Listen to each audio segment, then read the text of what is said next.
Hello students, my name is Meenakshi. Welcome you all again on my YouTube channel Advanced Learning Center. तो students हमने last time किया था banking awareness MCQ part 1. आज हम discuss करेंगे MCQ part 2. So first slide में first question है, foreign banks in India are regulated by RBI. ठीक है, मतलब कि जो फर्स्ट क्वेश्चन है, foreign banks in India are regulated by question mark. तो आपने आंसर बताना है कि फॉरेन बैंक्स को रेगुलेट जो है वो इंडिया में किनके द्वारा किया जाता है. तो वो है रिज़र्व बैंक ऑफ इंडिया यानी कि RBI. तो RBI जो है वो इनको रेगुलेट करती है. अब बताओ कि फॉरेन बैंक्स क्या है. वो मैंने लास्ट एक वीडियो में बैंकिंग अवेयरनेस में डिस्कस किया था फॉरेन बैंक का मीनिंग. सो मैं एक बार फिर से बता देती हूँ कि फॉरेन बैंक जो है वो इंटरनेशनल बैंक है जो रजिस्टर्ड है फॉरेन में, ठीक है, आउटसाइड कंट्री, और उनकी ब्रांच जो है वो वर्क करती है in India. So international bank है वो क्या करेगी, होम कंट्री और जो फॉरेन जो उनकी कंट्री है उन दोनों के जितनी भी जो फॉर्मेलिटीज़ हैं, जो भी उनके रूल्स एंड रेगुलेशंस हैं, उन दोनों को फॉलो करेगा फॉरेन बैंक.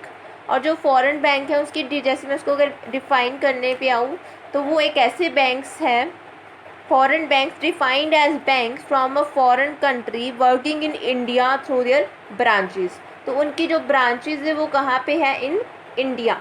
ठीक है. नेक्स्ट क्वेश्चन इज बंधन बैंक प्राइवेट और पब्लिक. अगर पूछा जाता है कि बंधन बैंक जो है वो प्राइवेट है या पब्लिक है तो उसका आंसर आ जाएगा प्राइवेट. थर्ड क्वेश्चन है, इज सिंडिकेट बैंक प्राइवेट और पब्लिक. ऐसे क्वेश्चंस आते हैं बैंकिंग एग्जाम्स में, इसीलिए मैंने जो इम्पॉर्टेंट क्वेश्चन है जो ऑलरेडी एग्जाम्स में आ चुके हैं वही मैं आपको डिस्क्राइब कर रही हूँ. तो थर्ड क्वेश्चन है, इज सिंडिकेट बैंक प्राइवेट और पब्लिक. तो वो क्या बैंक है, पब्लिक. मैंने आपको एक चीज़ बताई थी कि जो सिंडिकेट बैंक थे उन्होंने स्पॉन्सर किया था RRBs को.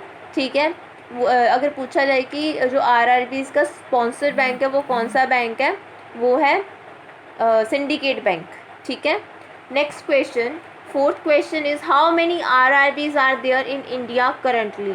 ठीक है, करंटली कितने RRBs जो है वो परफॉर्म किए ऑपरेशंस में हैं, वो है 43. ठीक है. उसके बाद आ जाता है फर्स्ट स्मॉल बैंक. उसके अलावा गाइस जो बंधन बैंक है जो मैंने अभी आपको बताया सेकंड क्वेश्चन में, उसका आपको हेडक्वार्टर पूछा जा सकता है. तो ये एक एक्स्ट्रा इन्फॉर्मेशन है, ये मैंने स्लाइड्स में नहीं बताई, फिर भी मैं आपको बता देती हूँ. तो आप इसको नोट डाउन कर लेना अपने नोट्स में. तो बंधन बैंक जो है उसका हेडक्वार्टर है कोलकाता में. ठीक है. सिंडिकेट बैंक का जो हेडक्वार्टर है वो है मणिपाल. ठीक है. और सबसे पहले जो था ये एक कैनरा बैंक था, इस्टेब्लिश किया गया था 1925 में एज अ कैनरा बैंक. ठीक है. बाद में इसको रीनेम कर दिया गया एज अ सिंडिकेट बैंक इन 1954. उसके बाद जो RRB है वो मैंने एक बार आपको एक्सप्लेनेशन की है, फिर भी मैं आपको बता देती हूँ कि जो RRB है वो कब इनकी इस्टेब्लिशमेंट की गई थी. इनकी इस्टेब्लिशमेंट की गई थी 2 अक्टूबर 1975. बेसिकली इनका क्या एम है RRBs का, ये sufficient banking and credit facility provide करना चाहते हैं एग्रीकल्चर जो फार्मर्स हैं और जो रूरल सेक्टर्स में वीकर सेक्शंस ऑफ सोसाइटी है उनको डेवलप करने के लिए, उनको बैकवर्ड क्लासेस को जो डेवलपमेंट के लिए ये बेसिकली फैसिलिटीज़ प्रोवाइड करेंगे, क्रेडिट फैसिलिटी प्रोवाइड करेंगे उन एरियाज़ को ताकि उनको भी डेवलप्ड एरियाज़ में कन्वर्ट किया जा सके. ठीक है. बेसिकली RRBs को अगर पूछा जाए कि किस कमेटी ने रिकमेंड किया था RRBs को, तो वो थी नरसिम्हम कमेटी. ठीक है. ये कुछ पॉइंट्स हैं RRBs के बारे में, इसको नोट डाउन कर लेना. उसके बाद small bank. First small bank कौन सा है, capital local area bank limited. ठीक है. अब स्मॉल बैंक है क्या, बेसिकली ये क्या करते हैं कि ये क्रेडिट प्रोवाइड करते हैं स्मॉल यूनिट्स को, जो स्मॉलर कह लो कि उनका स्मॉल एरिया है उनके ऊपर वो काम करते हैं. जो मार्जिनल फार्मर्स हो गए, माइक्रो और स्मॉल इंडस्ट्रीज़ हो गई, उनको फंड्स प्रोवाइड करते हैं, उनको क्रेडिट फैसिलिटीज़ प्रोवाइड करते हैं ताकि वो कुछ छोटा मोटा काम जो है वो शुरू करे और उसको आगे जाके काफ़ी डेवलप कर सके, एनहेंस कर सके उस बिज़नेस को, ठीक है। तो ये क्या करती है, जो स्मॉल यूनिट्स होते हैं उनको फंड्स प्रोवाइड करते हैं। स्मॉल बैंक को अगर ओपन भी करना है तो कितनी मिनिमम कैपिटल रिक्वायरमेंट है, अगर पूछा जाए कि कैपिटल कितनी रिक्वायर्ड है to open a small bank, तो वो है 100 करोड़, ठीक है। सो अगर मैं बोलूँ कि स्मॉल एरियाज़ में क्यों स्मॉल बैंक्स में वो क्यों ओपन किए जाते हैं, जनरली अवेयर कराने के लिए कि about banking in order to develop the economy. अगर स्मॉल बैंक्स भी अच्छा परफॉर्म करेंगे हमारे इकोनॉमी में, तो हमारी इकोनॉमी ही अल्टीमेटली डेवलप होगी, ठीक है। तो उसके बाद 6th क्वेश्चन है, first payment bank. First payment bank जो था वो है Airtel payment bank. Generally payment banks और जो स्मॉल बैंक्स है ना, इनको डिफ्रेंशिएटेड बैंक्स बोलते हैं, क्योंकि ये जनरली कमर्शियल बैंक्स और नॉन शेड्यूल्ड ये इन बैंक्स के अलावा जो डिफ्रेंशिएटेड बैंक्स हैं जैसे कि स्मॉल बैंक्स और पेमेंट बैंक, इनको डिफ्रेंशिएटेड बैंक्स भी बोला जाता है, क्योंकि ये लिमिटेड सर्विसेज प्रोवाइड करते हैं अपने कस्टमर्स को, ठीक है। जो पेमेंट बैंक्स हैं ये क्या करते हैं, ये पेपरलेस बैंक है और जो कस्टमर्स को रीच करते हैं थ्रू द मोबाइल्स, ठीक है। ये ऑफ़र नहीं करते, लोन्स नहीं ऑफ़र करते और एक्सेप्ट करते सिर्फ डिपॉजिट्स अप टू 1 लाख। ये ऑफ़र नहीं करते, ये लोन्स नहीं ऑफ़र करते, सिर्फ जो डिपॉजिट्स है वो एक्सेप्ट करते हैं up to 1 lakh. Credit cards नहीं इशू करते, जब लोन ही नहीं प्रोवाइड करना तो क्रेडिट कार्ड फैसिलिटी तो देंगे नहीं, ठीक है। सिर्फ एटीएम फैसिलिटी, जो डेबिट कार्ड फैसिलिटी है वही सिर्फ उनको प्रोवाइड करेंगे, ठीक है। ना ही ये एफडी वगैरह करेंगे, वो सिर्फ एक्सेप्ट करेंगे एज ए डिपॉजिट की, जैसे कुछ बिल पेमेंट करनी हो, किसी बिल्स की पेमेंट करनी है या फिर कुछ थोड़े बहुत जो फ़ंड ट्रांसफ़र करने हैं, तो उसमें ये हेल्प करते हैं पेमेंट बैंक्स। और बेसिकली जो पेमेंट बैंक्स हैं उनकी जो अर्निंग है वो करते हैं थ्रू द ट्रांसैक्शन चार्जेस, ठीक है। जो ट्रांसैक्शंस ये होती है, ठीक है, उनको भी तो इनकम चाहिए ना, तो इनकम का सोर्स उनका है जो ट्रांसैक्शन लोग करते हैं, उन पे वो चार्जेस जो है वो लगाते हैं, चार्जेस चार्ज करते हैं। अगर कोई ओपन करना है पेमेंट बैंक तो उसके लिए भी मिनिमम कैपिटल रिक्वायरमेंट कितनी है, 100 करोड़। और ये जो कमेटी थी जिसने ये क्या नाम है इसको ओपन करने के लिए रिकमेंड किया था, वो थी Nachiket committee. Nachiket committee NACHIKET, Nachiket committee. और इनको रेगुलेट कौन करती है, पेमेंट बैंक को RBI, ठीक है। और ये जो रजिस्टर्ड किए जाते हैं payment banks under the companies act 2013। I hope कि आपको पेमेंट बैंक्स का थोड़ा बहुत जो मैंने ब्रीफ इन्फॉर्मेशन बताया वो आपको अच्छे से समझ आ गया होगा, ठीक है। आप पॉइंट्स को अच्छे से नोट कर लेना, ये बहुत इंपॉर्टेंट पॉइंट्स हैं, इसीलिए मैं एक एक क्वेश्चन को ब्रीफली एक्सप्लेन नहीं कर रही, जितना भी मैं उसके बारे में इंफॉर्मेशन जानती हूँ वो मैं आपको सारी की सारी इन्फॉर्मेशन प्रोवाइड कर रही हूँ, ठीक है। जो इंपॉर्टेंट पॉइंट्स है वो मैं सारे डिस्कस कर रही हूँ हर एक क्वेश्चन के बारे में। अब देखो हाउसिंग 7th क्वेश्चन है, housing finance companies are regulated by, they are regulated by National Housing Bank, ठीक है। नेशनल हाउसिंग बैंक का जनरली काम क्या है कि जो हाउसेस वगैरह जो लोग अपने हाउस वगैरह बनाना चाहते हैं, ठीक है, तो उनको वो क्या करते हैं, हाउसिंग फाइनेंस उनको यानी कि उनको लोन वगैरह प्रोवाइड करते हैं ताकि वो अपना हाउस जो है वो कंस्ट्रक्ट करवा सके, ठीक है। अब देखो उसके बाद 8th क्वेश्चन है कि small bank and payment bank gets licence under which act and section, ठीक है। अब इनको जो है वो लाइसेंस जो है वो किस एक्ट के अकॉर्डिंगली मिलता है, वो मिलता है उनको बैंकिंग रेगुलेशन एक्ट 1949 और उसका सेक्शन जो है वो है 22। तो ये 8 क्वेश्चन है फर्स्ट स्लाइड में जो कि मैंने अच्छे से आपको एक्सप्लेन कर दी है। Now move to the next slide. अब देखो स्टूडेंट्स 9th क्वेश्चन है, cooperative banks which work at metropolitan level are called as primary urban cooperative bank, ठीक है। कहते हैं जो भी मेट्रोपॉलिटन लेवल पे जो कोऑपरेटिव बैंक्स काम करते हैं, मैंने आपको पहले बताया था कोऑपरेटिव बैंक्स जनरली क्या करते हैं, हेल्प प्रोवाइड करते हैं कुछ लोग मिलके, ठीक है, जिनको ज़रूरत है हेल्प की उनको हेल्प प्रोवाइड करते हैं। कोऑपरेटिव बैंक्स का मीनिंग मैंने अच्छे से जो बैंकिंग अवेयरनेस की जो वीडियोस है उसमें अच्छे से एक्सप्लेन किया है, उनकी क्या क्या जो आगे टाइप्स है वो भी मैंने एक्सप्लेन की है। तो ये क्या जनरली क्या करते हैं, जो अर्बन एरियाज़ है उनको ये कवर करते हैं, ठीक है। उसके बाद 10th क्वेश्चन है, all banks registered under dash are considered as cooperative banks. अब कोऑपरेटिव बैंक्स जो है वो किस एक्ट के अंडर जो है वो रजिस्टर्ड किए जाते हैं, वो है कोऑपरेटिव सोसाइटीज़ एक्ट 1912। और cooperative society act was enacted in which year, कब वो इनेक्ट किया गया था, 1912 में किया गया था।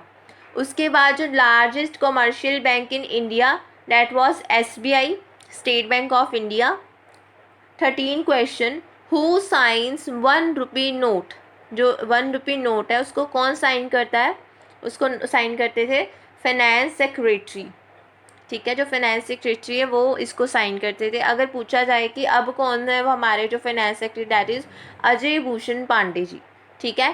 पहले जो थे वो राजीव कुमार थे, अब जो है वो अजय भूषण पांडे जी है। 15th question, the rural banks came into existence in 1975 with the formation of which bank. तो यानी कि फर्स्ट बैंक जो है वो आरआरबी कौन सा है, दैट वाज प्रथमा बैंक, जिसको किसने स्पॉन्सर किया था, सिंडिकेट बैंक ने। सो 9 to 15 क्वेश्चंस मैंने सेकेंड स्लाइड में डिस्कस कर दिए। So now move to the next slide.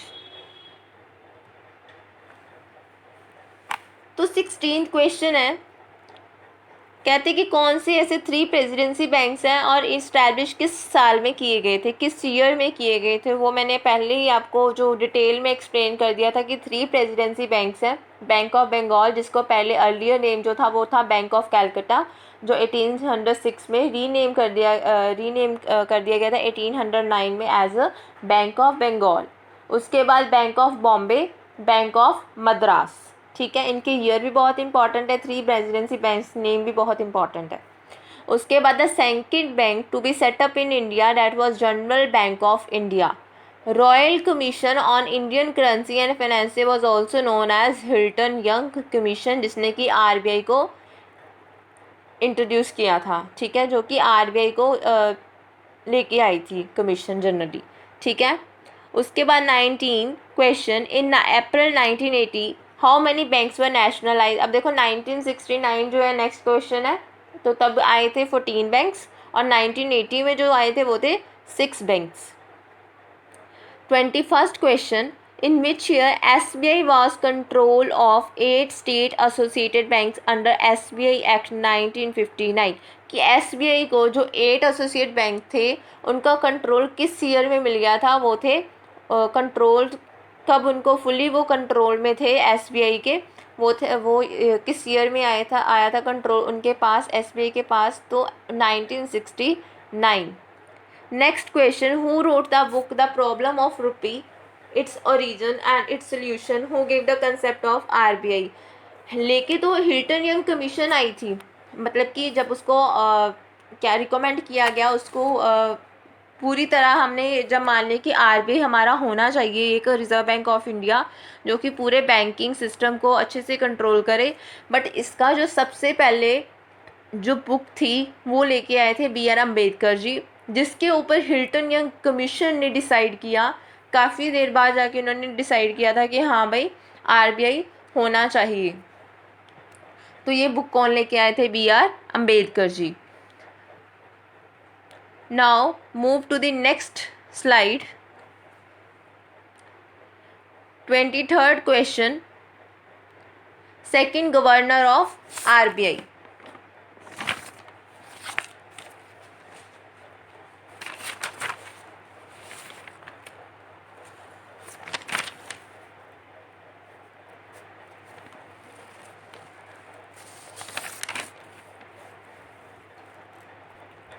तो सेकंड गवर्नर आपको पूछा जा सकता है। सबसे पहले तो फर्स्ट जो थे वो आपको पता ही है, अगर फर्स्ट गवर्नर ऑफ आरबीआई पूछा जाए तो ऑसबॉर्न स्मिथ थे। ये मैंने पिछले जो एमसीक्यू थे उसमें डिस्कस किया हो कि फर्स्ट जो गवर्नर ऑफ आरबीआई थे वो थे ऑसबॉर्न स्मिथ। और अगर पूछा जाए आपको सेकंड गवर्नर कौन थे आरबीआई के, तो वो थे सर जेम्स टेलर। और 1926 में सबसे पहले जो हिल्टन यंग कमीशन थी वो आई थी। अगर पूछा जाए कब हिल्टन यंग कमीशन जो थी कब थी बनी थी, वो थी 1926 में। आरबीआई एक्ट आया था 1934 में। आरबीआई जो थी उसकी फॉर्मेशन यानी कि इस्टेब्लिशमेंट जो थी 1935 में की गई थी। सबसे पहले 1935 में जो हेडक्वार्टर आरबीआई का था वो था कोलकाता में, ठीक है। कोलकाता से वो शिफ्ट कर दिया गया 1937 में इन मुंबई। और जो आरबीआई की नेशनलाइजेशन है वो की गई है 1949 में। तो सेकंड गवर्नर पूछा जा सकता है, नेशनलाइजेशन पूछी जा सकती है आरबीआई की, कब फॉर्म किया गया, कब इसका एक्ट आया, ठीक है। तो आगे 24th क्वेश्चन इज एनईएफटी। सबसे पहले एनईएफटी की फुल फॉर्म क्या है? National electronic fund transfer. अब देखो एनईएफटी क्या है, ये इलेक्ट्रॉनिक फंड ट्रांसफ़र है। जब यहाँ पे क्या किया जाता है कि सेंडिंग की जाती है money from one bank account to another, ठीक है। एक बैंक से दूसरे बैंक में फ़ंड ट्रांसफ़र किए जाते हैं इन अ सेफ मैनर। और ये जो सेटलमेंट्स की जाती है ये इंडिविजुअली परफॉर्म नहीं की जाती इसमें ट्रांसैक्शंस को। इसमें जो है वो ट्रांसफ़र सेटलमेंट्स जो की जाती है वो इन बैच वाइज की जाती है, यानी कि इनका जो फॉर्मेट है वो बैच वाइज है, यानी कि कुछ ग्रुपिज़म ट्रांसैक्शंस को ग्रुप में कन्वर्ट करके फिर इन ट्रांसैक्शंस को परफॉर्म किया जाता है आफ्टर सर्टेन इंटरवल, ठीक है। उसके बाद है आरटीजीएस, जिसकी फुल फॉर्म है रियल टाइम ग्रॉस सेटलमेंट। जो रियल टाइम ग्रॉस सेटलमेंट है ये इंडिविजुअली ट्रांसैक्शन को परफॉर्म करती है, इसके थ्रू इंडिविजुअली ट्रांसैक्शन को किया जाता है। जैसे कि it allows for the instantaneous transfer of money, ठीक है, उसी टाइम। जैसे अभी मैंने रिसीवर, सपोज मैं रिसीवर हूँ, मैं आपको पैसे अगर ट्रांसफ़र करूँ तो मैं एक रिसीविंग पार्टी हूँ, मैंने अगर ट्रांसैक्शन अभी परफॉर्म की, अगर 1:30 अगर मैं आपको कर रही हूँ यानी कि 1:30 पे अगर कर रही हूँ तो उसी टाइम आपको वो ट्रांसैक्शन जो है वो आपके फ़ंड जो है वो आपके अकाउंट में आ जाएंगे, यानी कि ये इमीडिएटली ट्रांसफ़र कर देते हैं। यानी कि transaction settles in receiving bank immediately after it is transfer from the sending bank, ठीक है। उसके बाद MICR क्या है, यानी कि magnetic ink character read.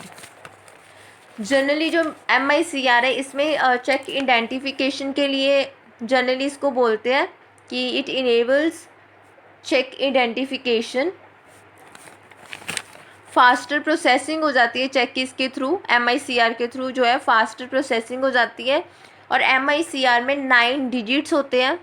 First 3 जो डिजिट्स हैं वो सिटी नेम को बताते हैं, जो सेकंड जो मिडल वाले 3 डिजिट्स हैं वो बैंक नेम को, और जो लास्ट 3 डिजिट्स हैं वो बैंक की ब्रांच की डिटेल्स को बताते हैं, ठीक है। तो ये आपको कुछ एक्स्ट्रा इन्फॉर्मेशन दी MICR के बारे में कि ये जो basically it enables cheque identification and further for the faster processing में हेल्प करती है चेक की, ठीक है। और इसमें 9 डिजिट्स आते हैं। 3 जो पहले है वो 3 जो है वो सिटी नेम को बताते हैं, जो मिडल वाले हैं वो बैंक नेम को, और जो लास्ट 3 डिजिट्स है वो बैंक की ब्रांच की डिटेल्स को बताते हैं, ठीक है। विच वॉज आगे बताया BBPS यानी कि भारत बिल पेमेंट सिस्टम। जो BBPS है इसके थ्रू जनरली जो लोग हैं, जो कस्टमर्स हैं, वो अपनी कुछ ऑनलाइन जो पेमेंट्स हैं, बिल पेमेंट्स हैं वो कर सकते हैं, ठीक है। Which was the first bank to introduce mutual fund. तो म्यूचुअल फंड को सबसे पहले इंट्रोड्यूस किया था SBI ने। First Indian bank to get ISO यानी कि इंटरनेशनल स्टैंडर्डाइजेशन ऑर्गेनाइजेशन जो था वो किसको मिला था सबसे पहले? वो मिला था कैनरा बैंक को। Lead bank scheme started by which committee. जो लीड बैंक स्कीम थी वो नरीमन कमेटी ने जो थी वो इंट्रोड्यूस की थी, स्टार्ट की थी। और जो लीड बैंक है वो क्या करते हैं, ये इंट्रोड्यूस की गई थी स्कीम इन 1969 में, ठीक है। जो लीड बैंक स्कीम है ये 1969 में इंट्रोड्यूस की गई थी। लीड बैंक क्या करते हैं, ये हर सिटी में होते हैं। लीड बैंक हर सिटी में एक अपना अपना लीड बैंक है जो कि कैश को जनरली मैनेज करते हैं, और बैंक की बाकी बैंकिंग में क्या कैश की क्या कंडीशन है, ठीक है, उनको देखते हैं। आगे विच committee introduce idea of payment banks. तो वो थी नचिकेत मौर्य कमेटी, यानी कि पेमेंट बैंक को किसने कमेटी ने इंट्रोड्यूस किया था? नचिकेत मौर्य कमेटी। उसके बाद नेक्स्ट स्लाइड में देखते हैं क्या क्वेश्चंस है। 32nd question, which committee introduce idea of small banks. तो उसकी कमेटी कौन सी थी? Usha Thorat committee. How many banks were merge to form imperial bank? कितने बैंक्स थे जो इम्पीरियल बैंक को फॉर्म करने के लिए मर्ज किए गए थे? वो थे 3 प्रेसिडेंसी बैंक्स, जो हमेशा मैं आपको एक्सप्लेन करती आई हूँ।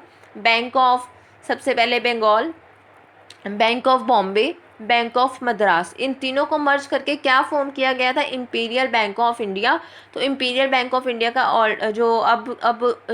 अब कौन सा बैंक है इंपीरियल बैंक ऑफ को? वो है अब एसबीआई। ठीक है, तो एसबीआई का ओल्डेस्ट नेम क्या था? Imperial bank of India. Which was the oldest joint stock bank in India? अगर जॉइंट स्टॉक यानी कि स्टॉक मतलब शेयर्स, जॉइंट यानी कि पार्टनरशिप में जो था वो कौन सा बैंक था? वो था Allahabad bank. The first bank of limited liability managed by Indians was, यानी कि जो फर्स्ट बैंक जो जिसकी जो लाइबिलिटी थी वो लिमिटेड थी, ठीक है, वो थी अवध कमर्शियल बैंक। वो कौन सा बैंक था जो मैनेज किया जाता है इंडियंस के द्वारा? That was limited liability bank, Awadh commercial bank. Next question is which bank brought the concept of ATM first time in India in 1987? अब कोई पूछा जाए कि एटीएम कब इंट्रोड्यूस किया था बैंकिंग सिस्टम में, तो वो था 1987 में। और किस बैंक ने किया था? तो वो था HSBC, यानी कि Hong Kong Shillong bank corporation. 37th question is what is the first bank which is the first bank that fully managed by Indians that was set up in 1894? तो वो बैंक था पंजाब नेशनल बैंक, जो फुली जो था वो manage किया जाता था इंडियंस के द्वारा। ठीक है, सिर्फ मैनेजमेंट जो थी वो किनके हाथ में थी? इंडियंस में। जिनकी कैपिटल जो थी वो इंडियंस जो थे उनके हाथ में नहीं थी, जो मैनेजमेंट थी वो इंडियंस करते थे। ठीक है, पंजाब नेशनल बैंक 1894 में इस्टेब्लिश किया गया था। अब इसका हेडक्वार्टर कहाँ पे है? न्यू दिल्ली में। 38th question, which is the first truly swadeshi bank? यानी कि वो एक कौन सा ऐसा बैंक है जिसकी कैपिटल और मैनेजमेंट जो थी वो किनके हाथों में थी? वो थी इंडियंस के हाथों में। उसको क्या बोलेंगे? Truly swadeshi bank. That was Central Bank of India, जो इस्टेब्लिश किया गया था 1911 में। ठीक है, now move to the next slide. 39th question is Export Import Bank of India was set up by. ठीक है, कौन से एक्ट ने पास किया था? कौन से एक्ट ने सेटअप किया था? Export Import Bank of India act 1981। Establishment की गई थी 1982। Then 40th, which is the first cooperative bank of India?